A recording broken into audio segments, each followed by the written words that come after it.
voting expectations. Do you have any from the politicians that have vote expectations from you? Is that a question?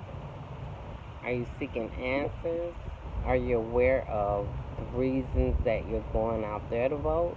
Are you just voting? Or are you looking for something in return? And what is it if you're looking for anything in return that you would like to have? I'm mainly addressing this to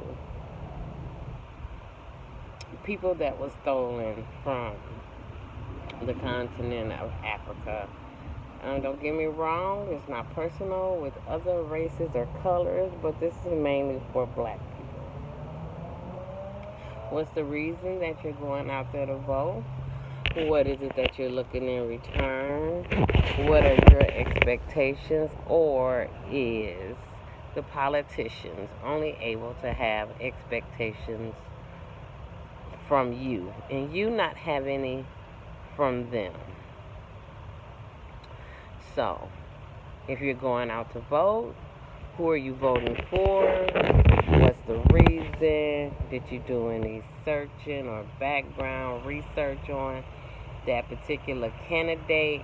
Have they in the past served black people any accommodations? Have they represented us in the manners that they surely want you to represent them?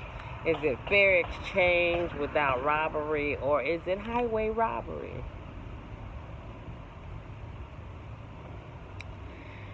Those are questions that could be asked. These are questions that you probably should ask yourself. Black people as a whole, what is the agenda for going out and voting? Been doing it for 50 years, and it seemed like things have shrunken for black communities. Every time you look up, there's another resource that's taken. We can start from Bill Clinton or Ronald Reagan or Jimmy Carter or however far back you want to go, but every time one of those people get black votes, they never did anything of return. In a way they did. They may have taken resources. They may have put more stumbling roadblocks out there. They may have created more laws to get black people caught up in the criminal system. When I think of Bill Clinton, I think of the three-strike rule. I think of brothers went to jail for marijuana, had a dime bag one day, a joint the next time they got caught, and smoking on a piece of joint the third time they got caught. And that's the three-strike rule. Then they end up in jail for the rest of their life. And now when you look, you see that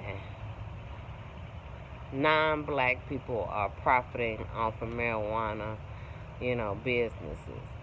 When it was a way for black people to try to figure out how to make a living, since they were so exiled out of lots and lots of corporate America jobs.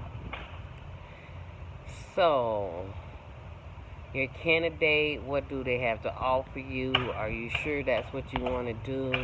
Have you thought about trying to create some black coalition so that black people can get together and come up with a list of the things that they want if these politicians want our votes?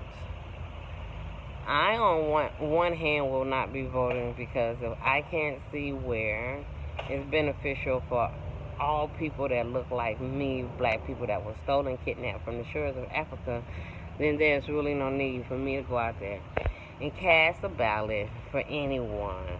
Because at the end of the day, it's been a repetitive thing. It's been over and over and over where, black folks have not benefited or received anything up out of this whole voting thing. They made voting difficult.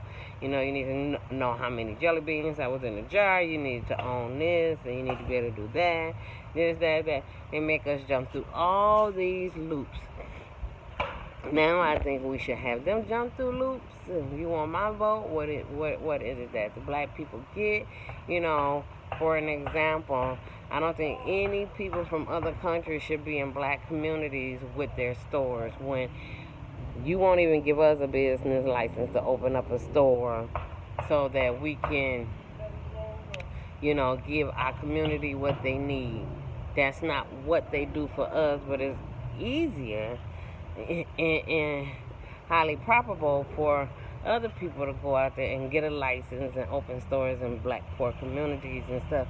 And they always talk about black people ain't got no money. Well, I'm assuming that we got enough money so you guys can build stores in our community and get rich off of us for the next 15, 20 generations. So that's one thing I'm asking, is to have all those removed out of our community, Asian, Chinese people, to go and open up nail shops in these high affluent areas.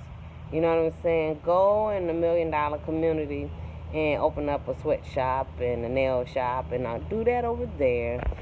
They will come out and visit you. Let black folks have their community and create it in the fashions that they want to. That's fair exchange, no robbery. Stop trying to exile us out of loans so that we cannot get businesses to create our own wealth. That's something else to ask for. So there's a few things I just suggested that could be asked for. Have all the people from all over the world who come move into black communities and open corner stores get the hell out and go do that in their own community. They drive 40, 50 minutes into low income area to open stores to make money off the poor, whether it's the EBT card, penny candy, bullshit fruit, just all, and the sad part about it, they sell all number bullshit, killer food, straight killer candy and food. So that's one thing. The nail shop and the beauty shops, that's a 2-in-1, so that's 3. They can go and open up wig stores in their community. And let black women who are very aware of what's going on with black natural hair or extensions, weaves, face lace, or whatever they call them, let them be the one that sells the product, Why are we purchasing products from everybody in the world but ourselves? Something to think about. So that's 3, nails, hair, and we can create our own mom and pop stores, because that allows us to build our community and know who one another is. Fourthly, let's police our own community. So if there's a police station, close it. Close it and go create those establishments in other people's community and not black people community. Close it and let black people police themselves, because this is something we know how to do.